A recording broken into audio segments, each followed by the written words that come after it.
তো মায়াপুর ইস্কন মন্দির এটি। এখানে আসলে আপনারা পঞ্চতত্ত্ব বিগ্রহ দর্শন করতে পারবেন।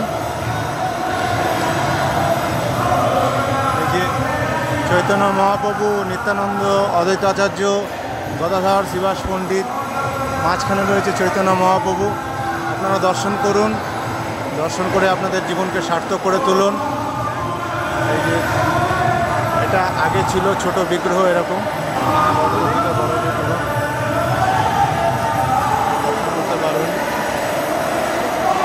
পঞ্চতত্ত্ব বলা হয়, পঞ্চতত্ত্ব বিগ্রহ গৌর নিতাই বলে জানেন। আর এখানে আসলে সবাইকে হরে কৃষ্ণ বলতে হয়। সবার পদচিহ্ন আছে,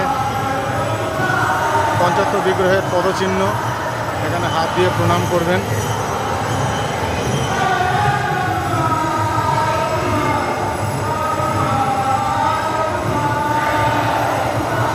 তো আজকের ছোট্ট একটি ভিডিও লাইক করলে, আপনাদের ভালো লাগলে লাইক করে শেয়ার করে দেবেন।